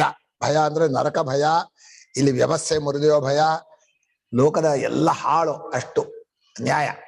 ರಾಜದಂಡ ಆ ರಾಜದಂಡ ರಾಜದಂಡ, ಹೌದು, ಆ ಭಯವೂ ಇದೆ. ಭಯಾವಹಶ್ಚ ಪರಧರ್ಮ. ನ ಶಕ್ಯತೆ ಅಶೇಷತಃ ಕರ್ತುಂ ಶಕ್ಯತೆ ಅಶೇಷತಃ ತ್ಯಕ್ತುಂ. ಆ ಕರ್ತು ಮಾಡಿ ತ್ಯಕ್ತುಂ ಅಜ್ಞೇನ ಅಜ್ಞೇನ ಕರ್ಮ ಯತಃ ಕರ್ಮ ಯತಃ ತಸ್ಮಾನ್ ನ ತ್ಯಜೇರಿತ್ಯರ್ಥ. ತಸ್ಮಾನ್ ನ ತ್ಯಜೇತ್. ಭಯಾವಹಿ ಭಾಷೆ ಬಂದಿಲ್ಲ. ಆ ಏನ್ ಭಯ ಬೇರೆ ಭಾಷೆಗಾರರು. ಭಯಾವಹಶ್ಚ ಪರಧರ್ಮ. ಸಾಹಿತ್ಯ ಮಾತು ಭಯ ಬೇಕಾದ ಭಯ ಅಲ್ಲ. 3:35 ಹಾಕಿದ್ದಾರೆ ಸ್ವಾಮಿಗಳು. 3:35. ಆ ಸಾಹಿತ್ಯ ಮಾತು ಭಯ ಬೇಕಾದ. 3:35 ಅದೇಯಾ? ಸ್ವಲ್ಪ ಮಕ್ಕಳ ಸಿದ್ಧಮಸ್ತು ಸಾಹಿತ್ಯ ಮಾತು ಭಯ. ಎರಡನೇ ಧ್ಯೇಯ 3:35. ಎರಡನೇ ವ್ಯವಸಾಯಾತ್ಮಕ ಬುದ್ಧಿ ಮುಖ್ಯ. ಸ್ವಧರ್ಮ ಅದು ಗೊತ್ತಿಲ್ಲ ಭಯಕ್ಕೆ.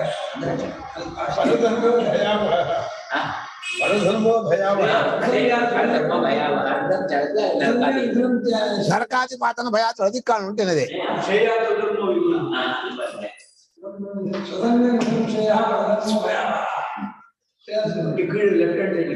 ಕನ್ನಡಿ ಇಲ್ಲನ ಕಾಣಲ್ಲ. ನರಕಾದಿ ಲಕ್ಷಣ ಭಯ, ಭಯಾವಹ ನರಕಾದಿ ಲಕ್ಷಣ ಭಯಂ ಆವಹತಿ. ಹಾ, ಹೆಂಗ್ ನರಕಾದಿ ಲಕ್ಷಣ ಅಂದ್ರೆ ಜ್ಞಾಪಕರನೆ.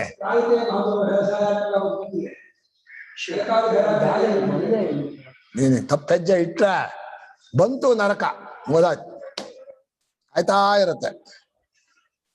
ತಸ್ಮಾನ್ ಅತ್ಯಜೇತ್.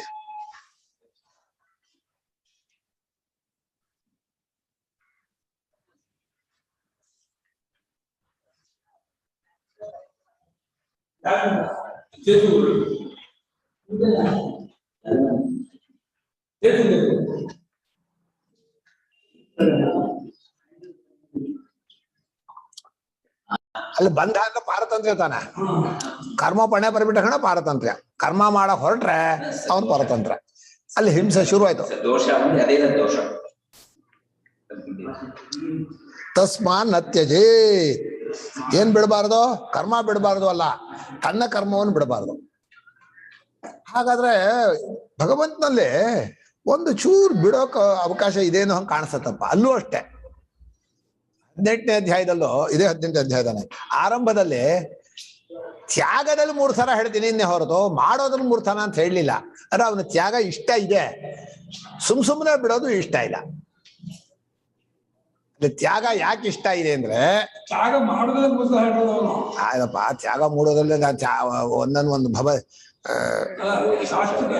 ತ್ಯಾಗ ಪುರುಷ ವ್ಯಾಘ್ರ ತ್ರಿವಿಧ ಸಂಪ್ರಕೀರ್ತಿತ ಅಂತ ಹೇಳಿದ್ನ. ಅದು ಸರಿಪಾ,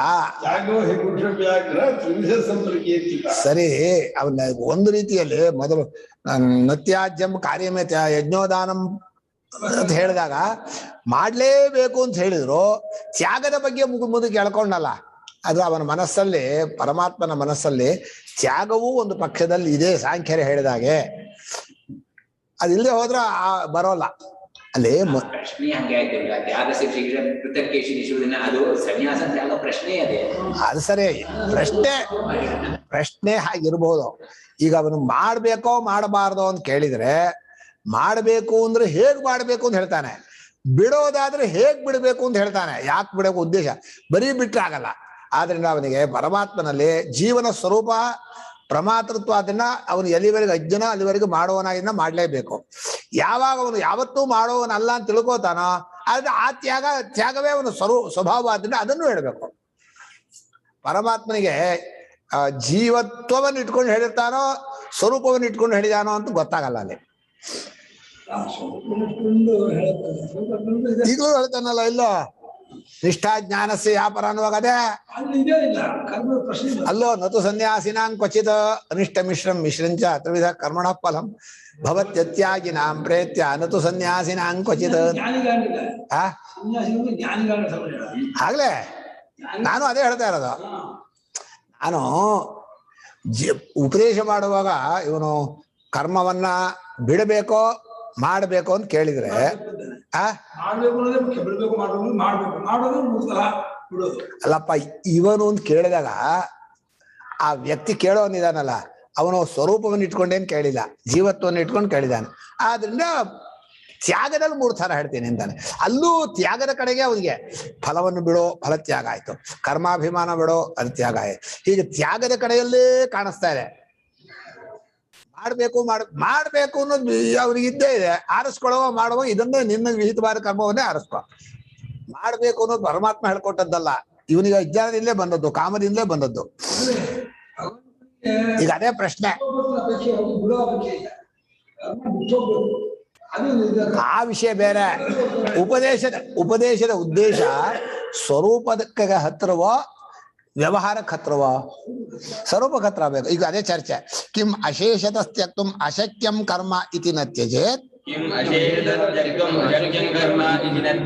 ಕಿಂ ವಾ ಸಹಜಸ್ಯ ಕರ್ಮಣಃ ತ್ಯಾಗೆ ದೋಷೋ ಭವತಿ ಇತಿ. ಪ್ರಶ್ನೆ ತೆಗೆದ್ರೆ ಏನ್ ಸ್ವಾಮಿ ನಮ್ ಪ್ರಶ್ನೆ ಇದೆ, ಕರ್ಮ ಪೂರ್ತಿ ಬಿಡೋಕಾಗೋದಿಲ್ಲ ಆದ್ರಿಂದ ಬಿಡಬಾರದು ಅಂತ ಹೇಳ್ತಾ ಇದ್ದೀರೋ, ಅಥವಾ ಸಹಜವಾಗಿರುವ ಕರ್ಮವನ್ನು ಬಿಟ್ರೆ ದೋಷ ಬರುತ್ತೆ ಆದ್ರಿಂದ ಬಿಡಬಾರದು ಅಂತ ಹೇಳ್ತೀರೋ ಅಂತ 2 ಪ್ರಶ್ನೆಯನ್ನ ಇಟ್ರು.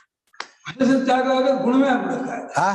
ಅಶೇಷದ ತ್ಯಾಗವಾಗ ಅದು ಗುಣವೇ ಆಗ್ಬಿಡುತ್ತೆ. ಕಿಂಚಾತಃ ಈ ಪ್ರಶ್ನೆಯಲ್ಲಿ ಏನ್ ಪ್ರಯೋಜನ ಪ್ರಶ್ನೆ ಇದು ಕಿಂಚಾತಃ ಅನ್ನೋದನ್ನ ಚ ಅತಃ ಬಿಡಿಸ್ಬಾರ್ದು. ಇದು ಕಿಂಚ ಅತಃವಾ ದೀರ್ಘಪಟ್ಟಿಲ್ಲ ಚ ಅಂತ ಅಲ್ಲ, ಚ ಅತಃ ಅಂದ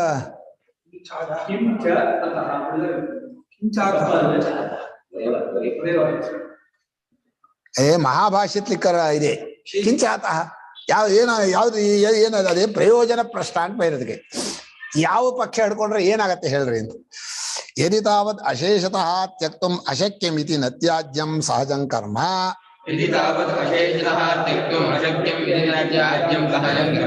ಏವಂ ತರ್ಹಿ ಅಶೇಷತಃ ತ್ಯಾಗೇ ಗುಣ ಏವ ಸ್ಯಾದಿತಿ ಸಿದ್ಧಂ ಭವತಿ. ಭಾಷ್ಯಕಾರ ಶಂಕರ ಅಂತ ಶಂಕರ. ಇದೇ ಶಂಕರರ ಮಹಿಮೆ ಅಂದ್ರೆ. ಅಲ್ಲಿ ಒಳಗಡೆ ಇದ್ದಾರೆ, ಅವರು ಒಳಗಡೆ ಕೂತ್ಕೊಂಡು ಹೇಳ್ತಾ ಇದ್ದಾರೆ, ಏನ್ ಸ್ವಾಮಿ ಪೂರ್ತಿ ಬಿಡೋಕಾಗೋದಿಲ್ಲ ಆದ್ರಿಂದ ಬಿಡಬಾರದು ಸಹಜ ಕರ್ಮ ಅಂತಂದ್ರೆ, ಪೂರ್ತಿ ಬಿಡೋಕ್ ಬರೋ ಪಕ್ಷ ಇದ್ರೆ ಅದೇ ಉತ್ತಮ ಅಂತ ಆಯ್ತಲ್ಲ. ಪೂರ್ತಿ ಬಿಡೋಕ್ ಆಗೋದಿಲ್ಲ ಆದ್ರಿಂದ ಬಿಡಬೇಡ ಅಂತಂದ್ರೆ ಪೂರ್ತಿ ಬಿಡೋ ಪಕ್ಷ ಒಂದು ಇದೆ ಅಂತ ಆಯ್ತಲ್ಲ. ಈಗ ಆಶುಚಾದಿಗಳನ್ನ ಬಿಡಬಾರದು ಅಂತಿದೆ. ಪೂರ್ತಿ ಬಿಡೋಕಾಗೋದಿಲ್ಲ ಕಡಿಮೆ ಮಾಡ್ರಿ ಅಂತ ಹೇಳ್ತಾ ಇದ್ದಾನೆ. ಪೂರ್ತಿ ಬಿಡೋ ಪಕ್ಷ ಇದ್ದಿದ್ರೆ ಅದೇ ಉತ್ತಮ ಅಲ್ವಾ? ಯಾವ್ದು ಪೂರ್ತಿ ಬಿಡೋ ಪಕ್ಷ? ಅಷ್ಟೇ, ಯಾವ ಇದೂ ಇಲ್ಲ. ಚರ್ಚೆ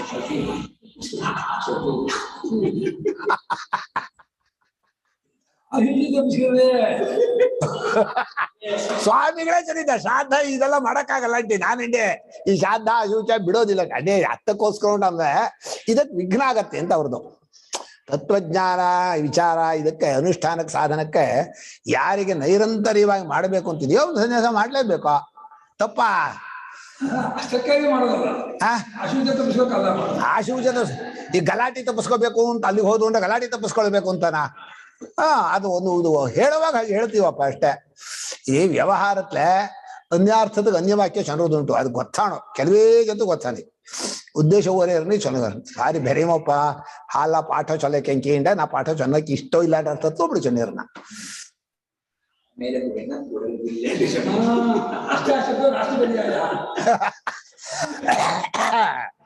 ಅರ್ಥ ಆಯ್ತನಾ?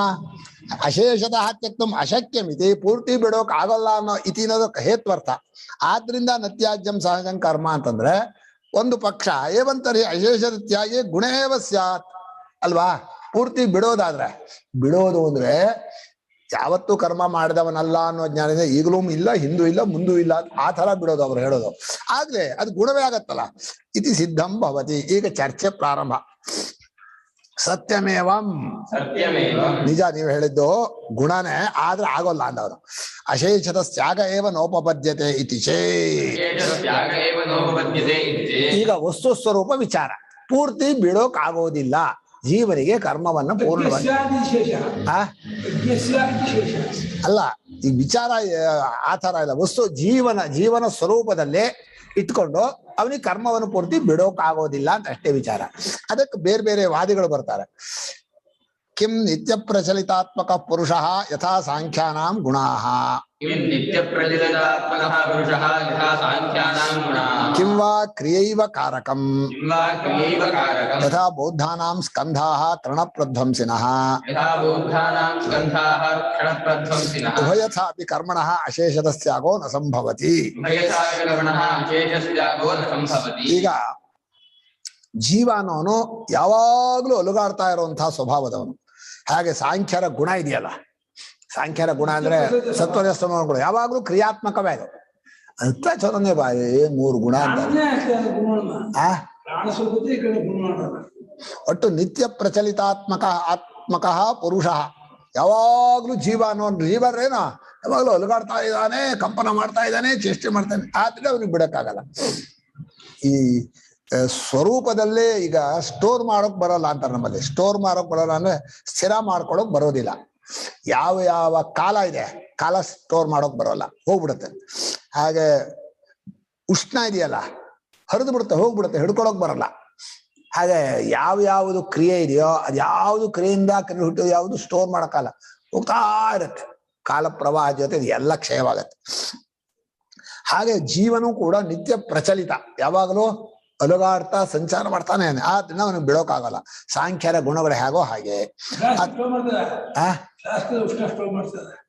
ಯಾವ್ದನ್ನ ಅದು ಇನ್ವರ್ಟರ್ ಇದ್ದ ಹಾಗೆ. ನೀರು ಒಂದು ಇನ್ವರ್ಟರ್ ಎಷ್ಟೋ ಹೊತ್ತು ಇಟ್ಕೊಳತ್ತೆ. ಆ ಇನ್ವರ್ಟರ್ ಅದು ಸ್ಟೋರ್ ಅನ್ನೋದೇ ಅದು ಹಂಗ್ ಕಡೆ ಕೊಡಿನ ಹಿಂಗ್ ಕಡೆ ಕೊಡತ್ತೆ. ಅದು ಕಮ್ಮಿ ನಾವರ್ಕ ಕೊಡಿದೆ. ಜೋಗದಲ್ಲಿ ಬಿದ್ದ ನೀರಿಂದ ಮತ್ ಅದನ್ನೇ ಪಂಪ್ ಮಾಡಿ ಮೇಲಕ್ಕೆ ಹಾಕಿ ಮತ್ ಕರೆಂಟ್ ಮಾಡ್ಬೋದಲ್ಲ, ಜಾಸ್ತಿ ಆಗತ್ತಲ್ಲ. ಅಲ್ಲ ಬೀಳೋದನ್ನ ಉತ್ಪತ್ತಿ ಯಾವ ಕರೆಂಟ್ಗಿಂತ ಹೆಚ್ಚು ಖರ್ಚು ಮೇಲಕ್ಕೆ ಹೋಗತ್ತೆ. ಅದನ್ನ ಸ್ಟೋರ್ ಆಗಲ್ಲ. ಅಪ್ಪಡಿ ಗುಣ ಬರೋಣ ಭಾರಿ ಪಡ ಮಾಡಿ ಅದಾಗಲ್ಲ. ಏನನ್ನ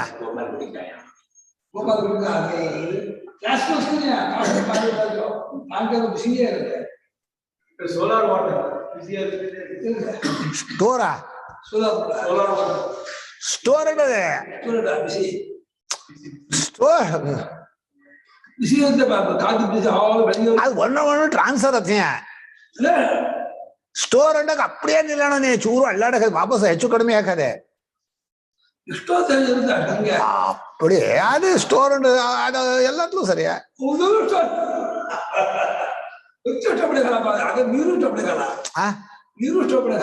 ನೀರು ಚಲನ ರೂಪಮೂ ಚಲನಾತ್ಮಕಮೇ ಕ್ರಿಯಾತ್ಮಕ ಪದಕ ರಥೆಯು ಕ್ರಿಯಾತ್ಮಕಮೇ ಕರೆದ ಇದನ್ನ ಸರ್. ಅಥವಾ ಕ್ರಿಯೈವ ಕಾರಕಂ ಅಂದ್ರು. ಕ್ರಿಯೆಯನ್ನೇ ಕಾರಕ ಅಂತ ಮಾಡ್ಕೊಂಡ್ಬಿಡಿದ. ಅದೇ ಸ್ವರೂಪ ಜೀವನಿಗೆ, ಕ್ರಿಯೆಯೇ ಸ್ವರೂಪ. ಕರ್ತೃಕಾರ್ಯ ಕಾರಕ ಅಂದ್ರೆ ಕರ್ತೃಕಾರಕ. ಇಲ್ಲಿ ಅದೇ ಕರ್ತೃ ಅನ್ನೋದು ಕಾರಕ ಅಲ್ವಾ, ಕರ್ತೃಕಾರಕ ಅಲ್ವಾ. ಅವನು ಕ್ರಿಯೆಯ ಸ್ವರೂಪ, ಕ್ರಿಯೆಯೇ ಕರ್ತೃ. ಸರ್ವಾ ಕ್ರಿಯಾ ಯಸ್ಮಿನ್ ಆಶ್ರಿತ ದೈವ ಕರ್ತೃ ಹೇಳ್ತೀವಲ್ಲ. ಕೋಲ್ ಹೀಗೆ ಹೊಡಿತಾ ಇದ್ರೆ ಹಾಗೆ ಜೀವನು ಕ್ರಿಯೆಯಲ್ಲಿ ಕರ್ತೃ, ಕ್ರಿಯೆಯನ್ನೇ ಕರ್ತೃ ಬಿಡೋದು ಎಲ್ಲ ಕಡೆದು. ಅದ ಅವನ್ ಕೇಳ್ತಾ ಇಲ್ಲ, ಅವನಿಗೆ ಅದೆಲ್ಲ ಯೋಚನೆ ಇಲ್ಲ. ಜೀವ ಅನ್ನೋನು ಕ್ರಿಯಾ ಸ್ವರೂಪ, ಅದನ್ನ ಅವನೇ ಕರ್ತೃಕಾರಕ. ಅದನ್ನ ಅವನಿಗೆ ಸುಮ್ಮನೆ ಇರಕ್ಕಾಗಲ್ಲ, ಅದನ್ನ ಕರ್ಮ ಮಾಡ್ತಾನೇ ಇರ್ಬೇಕು. ನಂಗೆ ಹಾಗ ಅನ್ಸತ್ತ. ನೀವೇನ್ ಅರ್ಥ ಹೇಳ್ತೀರಿ ಹೇಳ್ರಿ. ಕ್ರಿಯೆಯ ಕಾರಕ ಅಂದ್ರೆ ಕ್ರಿಯೆಯು ಒಂದು ಕ್ರಿಯೆ ಮಾಡೋ ಕಾರಕ ತಗೊಳ್ತಾರೆ ಬೇರೆ ಅಂತಲ್ವಾ. ಕ್ರಿಯೆ ತಗೋ ಕಾರಕ ತಗೋದ್ರಿಂದ ಕ್ರಿಯೆಯನ್ನೇ ಕಾರಕ ಬರ್ತಾರೆ. ಈಗ ಪ್ರಕೃತ ವಿಷಯ ಹೇಳಿ. ಜೀವನಿಗೆ ಕರ್ಮವನ್ನ ಬಿಡೋಕ್ ಸಾಧ್ಯವೋ ಇಲ್ವೋ ಪ್ರಕೃತ. ಅವನು ಯಾವಾಗಲೂ ಅಲುಗಾಡದ ಸ್ವಭಾವದವನಾದ್ರೆ ಬಿಡೋಕ್ಕಾಗಲ್ಲ ಅಂತ ಹಾಗಿರ್ಬೋದು ಸಾಂಖ್ಯರ ಗುಣ. ಅಥವಾ ಅವನು ಕ್ರಿಯಾತ್ಮಕನೇ ಆಗ್ಬಿಟ್ರೆ, ಕ್ರಿಯೆಯೇ ಅವನ ಸ್ವರೂಪ ಆದ್ರೆ ಅವನಿಗೆ ಕ್ರಿಯೆ ಇಲ್ಲದೆ ಆಗಲ್ಲ. ಈಗ ಪ್ರಾಣನಿಗೆ ಕ್ರಿಯೆ ಇಲ್ಲದೆ ಇರೋಕ್ಕಾಗಲ್ಲ ಅಂತ ಹೇಳಲ್ವಾ? ಅದೇ ಕಾರಕ ಅಂತ ಅಂತೀವಿ ನಾವು. ಈಗ ಪ್ರಾಣ ಕಾರಕ ಹೌದಲ್ವಾ? ಬೌದ್ಧಾನ ಪಾರಿಭಾಷಿಕ ಆದ ಬೌದ್ಧಾನಾಂ ಸ್ಕಂಧಾಹ ಕ್ಷಣಪ್ರಧ್ವಂಸಿನ ದೃಷ್ಟಾಂತ ಅದೇ. ಯಥಾ ಬೌದ್ಧಾನಾಂ ಸ್ಕಂಧಾಹ ಕ್ಷಣಪ್ರಧ್ವಂಸಿನಃ ಸರ್ವೇ ಪದಾರ್ಥ ಕ್ಷಣಿಕಾಃ ತದಾनीं क्रिया कथं भवति? कारकं क्रिया च एकमेव क्षणे भवति। क्रियैव कारकं तेषाम् इति तेषां सिद्धान्तः। कारकं क्रिया साधनं तेषां सिद्धान्ते एव अभ्युपगच्छन्ति तत्र अन्ये कथम् उपपद्यते क्रिया कारकः ಅರ್ಥ ಆಗತ್ತ? ಕ್ರಿಯೆ ಕಾರಕ ಅಂದ್ರ एवमेव अभ्युपगन्तव्यं लोकव्यवहार ಯಾವುದು ಕ್ರಿಯೆ ಇದೆಯೋ ಅದೇ ಮಾಡ್ತು ಅಂತ.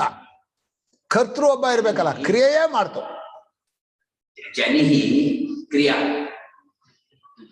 तद् यः जनकः यः जातः सैव तस्मिन् क्षणे उभवपि भवतः इति तेषां मतम्। ಸರಿಯಾ? जनरेव जनिकर्तृक्रिया जनरेव जन्यं वस्तु इत्युक्तं भवति। एवमेव तेषां मतम्। तस्मात् प्रतिक्षणं तद् जायते म्रियते नश्यते।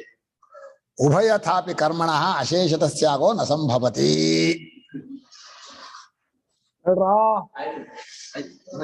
ಓದಿ ಆಯ್ತಾ?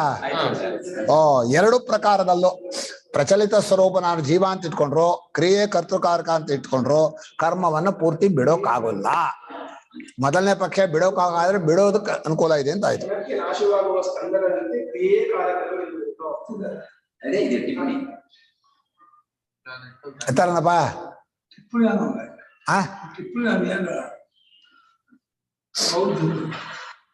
ರೂಪ ವಿಜ್ಞಾನ ವೇದನಾ ಸಂಸ್ಕಾರ ಸಂಜ್ಞಾ ಎಂಬ 5 ಸ್ಕಂಧಗಳು ಕ್ಷಣಿಕವಾಗಿದ್ದು ನಾಶವಾಗುತ್ತಿರ್ತವೆ ಏನು ಬೌದ್ಧನು.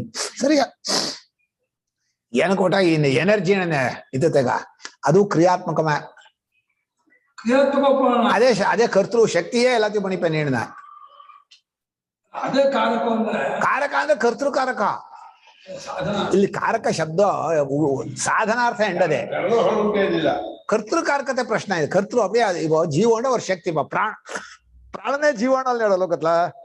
ಪ್ರಾಣ ಕ್ರಿಯಾತ್ಮಕ ಅದು ಕ್ರಿಯೆ ಕರ್ತೃಕಾರಕ. ಅಥ ತೃತೀಯೋಪಿ ಪಕ್ಷಃ ಯದಾ ಕರೋತಿ ತದಾ ಸಕ್ರಿಯಂ ವಸ್ತು ಯದಾ ನ ಕರೋತಿ ತದಾ ನಿಷ್ಕ್ರಿಯಂ ವಸ್ತು ತದೇವ ತತ್ರೈವಂ ಸತಿ ಶಕ್ಯಂ ಕರ್ಮ ಅಶೇಷತಃ ತ್ಯಕ್ತುಂ. ಈಗ ಒಂದು ವಸ್ತು ಇದೆ, ಅದು ಯಾವಾಗ ಚೇಷ್ಟೆ ಮಾಡುತ್ತೋ ಅದು ಸಕ್ರಿಯವಾಗಿರುತ್ತೆ, ಯಾವಾಗ ಚೇಷ್ಟೆ ನಿಲ್ಲಿಸುತ್ತೋ ಅದು ನಿಷ್ಕ್ರಿಯವಾಗಿರುತ್ತೆ. ಸ್ವರೂಪದಿಂದ ಆಗ್ಬೇಕದು. ವಸ್ತುವಿನ ಸ್ವರೂಪದಲ್ಲೇ ಕ್ರಿಯೆ ಬಂದಾಗ ಸಕ್ರಿಯ, ಕ್ರಿಯೆ ನಿಂತಾಗ ನಿಷ್ಕ್ರಿಯ. ಅವನು ಹೇಳ್ತಾನಪ್ಪ ಸ್ವರೂಪವೇ ಆಗಿದೆ ಅಂತ. ಸ್ವರೂಪದಲ್ಲಿ ಕ್ರಿಯೆ ಬರುತ್ತೆ, ಸ್ವರೂಪದಲ್ಲಿ ಕ್ರಿಯೆ ನಿಲ್ಲತ್ತೆ. ಎರಡೂ ಹೇಳ್ಬೇಕು ನೀವು. ಕ್ರಿಯಾ ವಸ್ತು ಸ್ವರೂಪ. ಒಂದು ವಸ್ತು ಇದೆ, ಇದು ಈಗ ಹೋಗ್ತಾ ಇದ್ರೆ ಇದಕ್ಕೆ ಚಲನೆ ಇದೆ, ಕ್ರಿಯೆ ಇದೆ. ಈಗ ನಿಂತು ಬಿಟ್ರೆ ಇದು ನಿಷ್ಕ್ರಿಯ. ಹಾಗೆ ಜೀವನದಲ್ಲಿ ಕ್ರಿಯೆ ಒಂದ್ಸಲ ಬರುತ್ತೆ, ಕ್ರಿಯೆ ನಿಲ್ಲತ್ತೆ. ಎರಡೂ ಪಕ್ಷ ಇಟ್ಕೊಳ್ಳಿ ಅಂತ. ಅಷ್ಟೇ ಕ್ರಿಯೆ ಹಾಗೆ ಸರಿ. ಈ ಪಕ್ಷದಲ್ಲಿ ಏನಾಗತ್ತೆ ಅಂದ್ರೆ ಇಲ್ಲಿ ಒಂದ್ ಹೇಳ್ಬೇಕಾಯ್ತವನು, ಕ್ರಿಯೆಯು ಮಿಷಿನ್ ತರ ಹೆಂಗೆ ಎನರ್ಜಿ ಕೊಟ್ರೆ ಓಡತ್ತೆ, ಇಲ್ಲದ್ರೆ ನಿಷ್ಕ್ರಿಯ. ಅಲ್ಲಮ್ಮ ಎಲೆಕ್ಟ್ರಿಕಲ್ ಮಿಷಿನ್ ಅಲ್ಲಮ್ಮ, ಎನರ್ಜಿ ಅನ್ನೋದೇ ಓಡತ್ತಾ ವಸ್ತು ಓಡತ್ತಾ?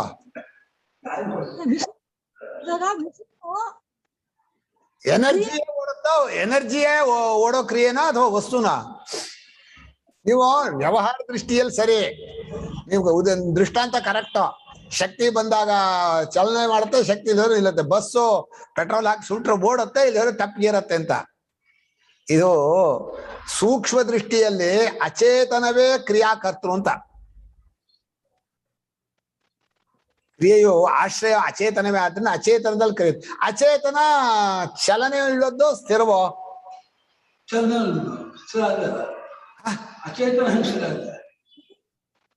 ಅಚೇತನ ಕಂಬ ನಿಂತಂಗಿರೋಲ್ವಾ?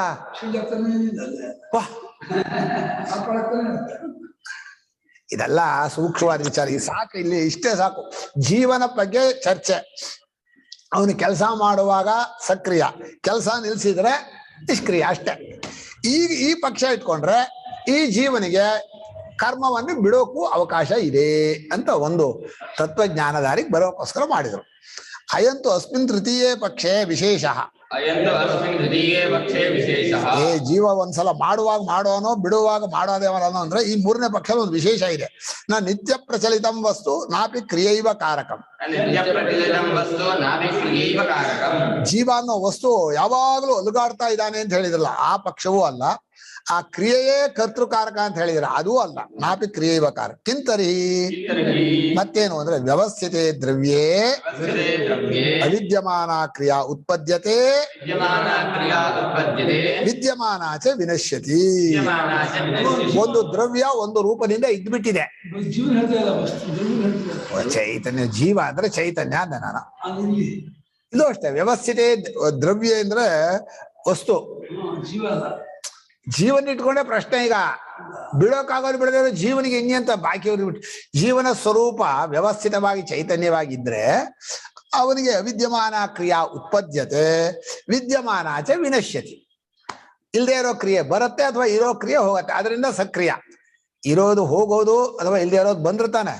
ಅದಕ್ಕೆ ನಾವು ಹೇಳೋದು, ಕ್ರಿಯೆ ಮಾಡೋರು ಎಲ್ರಿಗೂ ಆ ಕುತೂಹಲ ಹುಟ್ಟು ಎರಡೂ ಇರಬೇಕು.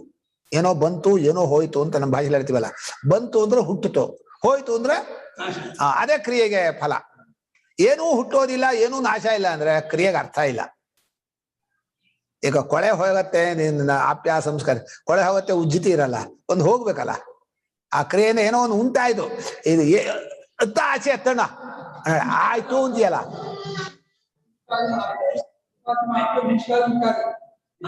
ಸರಿ, ವಾರ್ತಿಕರು ಶ್ಲೋಕ ಸಿಗಲ್ಲ.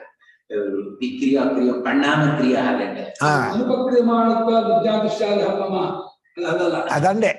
ಇನ್ನೂರು ಶ್ಲೋಕ.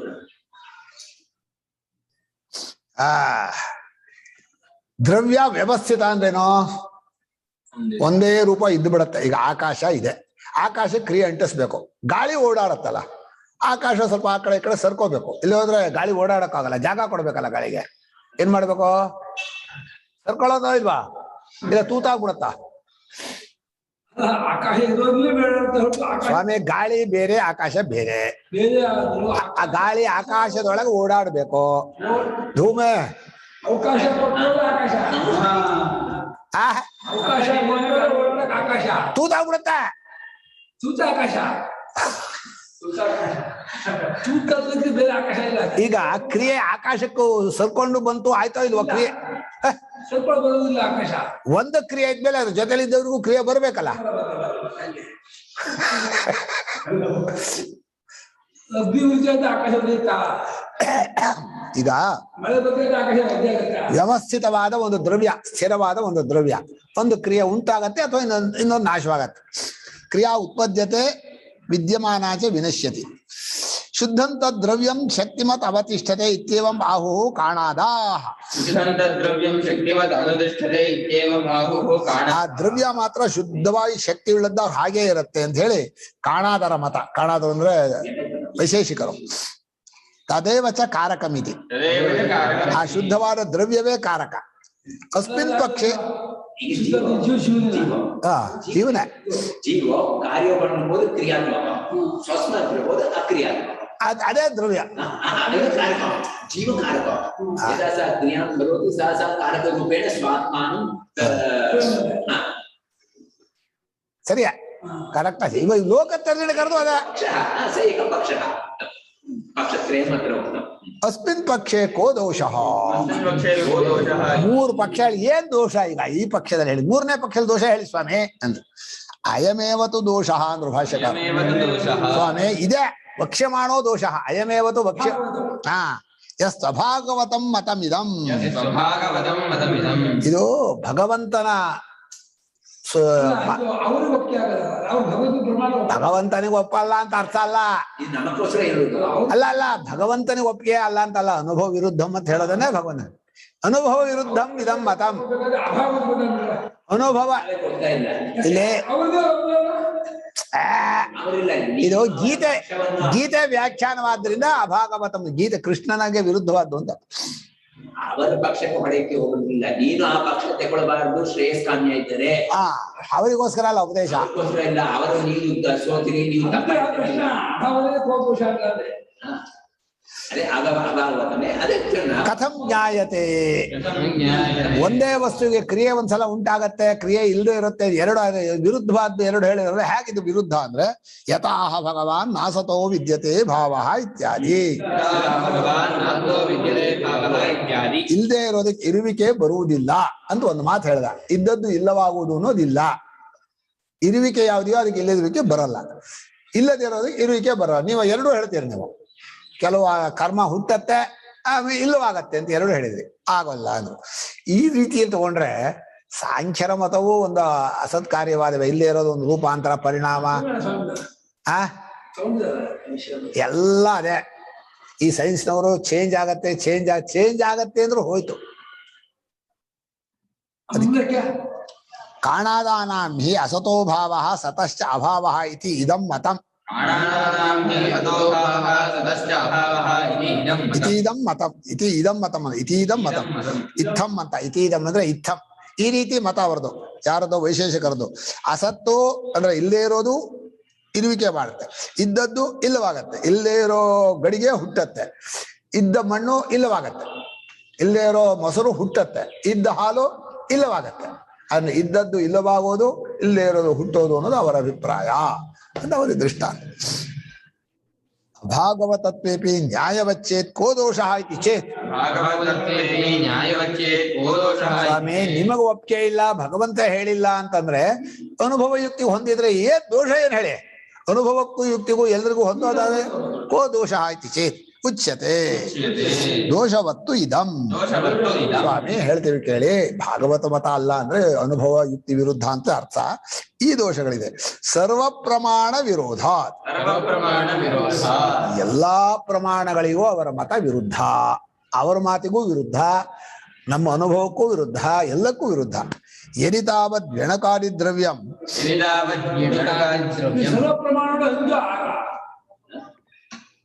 ಆಗ ಒಪ್ಪಪ್ಪ ಅವರ ತರ ಚಂದ ತಾರೆ ಸರ್ವ ಪ್ರಮಾಣ அஞ்சாறு பிரமாணத்தை சொன்னார்களா ಅಥವಾ எல்லாட பிரமாண பிரமாண ವ್ಯವಹಾರத்தை சொன்னார்களா ಪ್ರಮಾಣ ಪ್ರಮೇಯ ವ್ಯವಹಾರ ನಡೆಯುತ್ತೆ. ಸರ್ವೇಷಾಂ ಪ್ರಮಾಣ ಪ್ರಮೇಯ ವ್ಯವಹಾರಸ್ಯ ಅನತ್ವ ಭವತಿ. ಸ್ವಾಮಿ ಟಿಪ್ಪಣಿ ಇಲ್ಲ, ಅದಕ್ಕಿಲ್ಲ ಟಿಪ್ಪಣಿ. ಈಗ ಮುಕ್ಕಳ ದೃಷ್ಟಾಂತನ ಹುಡುಕ್ಯಾಣ ಅಪ್ಪಡಿ ಮುಕ್ಕಳದ ಪಾರ್ತಿ இருக்குது போயிட்டு எப்படிப்பா இருக்குது போந்து ವ್ಯವಹಾರ பண்ணைக்கால எந்த பிரமாண பிரಮೇಯ ವ್ಯವಹಾರ பண்ணைக்கால ಸರ್ವ ಪ್ರಮಾಣ ವ್ಯವಹಾರ ವಿರೋಧ ಅಂತ ಅರ್ಥ. ಕಥಂ ಯದಿ ತಾವದ್ ವ್ಯಣಕಾದಿ ದ್ರವ್ಯಂ ಪ್ರಾಗುತ್ಪತ್ತೇ ಅತ್ಯಂತಮೇವ ಅಸತ್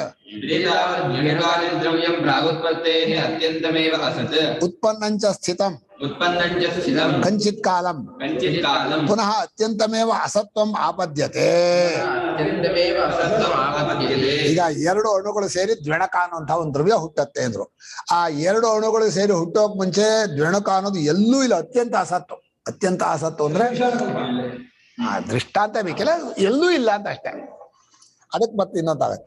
ಅತ್ಯಂತವಾದ ಅಸತ್ತು ದ್ವಿಣಕಾದಿ ದ್ರವ್ಯ ಹುಟ್ಟೋಕ್ ಮುಂಚೆ, ಹುಟ್ಟಿದಾಗ ಒಂದ್ ಸ್ವಲ್ಪ ಹೊತ್ತು ಇರತ್ತೆ.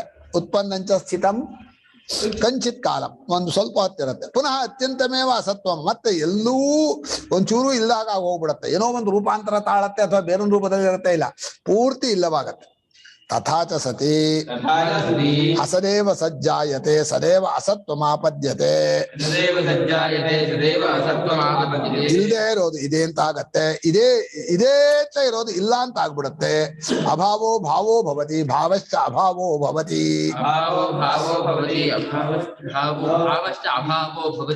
ಅಭಾವವೇ ಭಾಗವತ್, ಇಲ್ಲ ಅನ್ನೋದು ಇದೆ ಅಂತ ಆಗ್ಬಿಡುತ್ತೆ, ಇದೇ ಅನ್ನೋದು ಇಲ್ಲ ಅಂತ ಆಗತ್ತೆ ಅಂತ ಈ ಮಾತನ್ನು ಒಪ್ಕೊಂಡಾಗತ್ತೆ.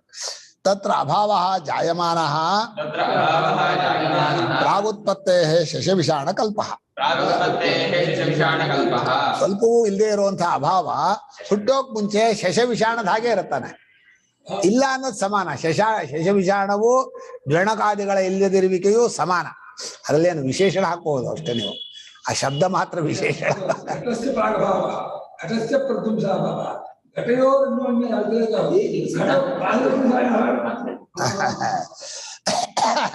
ಶಶವಿಷಾಣ ಕಲ್ಪ ಸಮವಾಯಿ ಅಸಮವಾಯಿ ನಿಮಿತ್ತಾಭ್ಯಾಂ ಕಾರಣಂ ಅಪೇಕ್ಷ ಸಮವಾಯಿ ಅಸಮವಾಯಿ ಕಾರಣಂ ಅಪೇಕ್ಷ ಜಾಯತೆ ಇತಿ. ಜಾಯತೆ ಇತಿ. ಅದು ಸಮವಾಯಿ ಕಾರಣ ಅಂದ್ರೆ ಉಪಾದಾನ ಕಾರಣ, ಅಸಮವಾಯಿ ಕಾರಣ ಅಂದ್ರೆ ಸಾಮಗ್ರಿಗಳು. ಸಾಕಾಗ್ತಾರೆ. ಅವ್ರು 3 ಹೇಳ್ತಾರೆ. ನಿಮಿತ್ತ ಕಾರಣ ಉಪಾದಾನ ಕಾರಣ ಸಾಕಾಗ್ತದೆ. ಅವರು ಕುಂಬಾರ ನಿಮಿತ್ತ ಕಾರಣ, ದಂಡಚಕ್ರಾದಿಗಳು ಅಸಮವಾಯಿ ಕಾರಣ, ಮಣ್ಣು ಸಮವಾಯಿ ಕಾರಣ 3 ಹೇಳ್ತಾರೆ ಅವರು. ನಾವು 2 ಹೇಳ್ತೀವಿ. 2 ಹೇಳಿದ್ರು 3 ಹೇಳಿದ್ರು ಅಲ್ಲಿ ಏನು ವ್ಯತ್ಯಾಸ ಇದೆ? ನಿಮಿತ್ತವೇ ನಮ್ಮ ಪ್ರಕಾರ.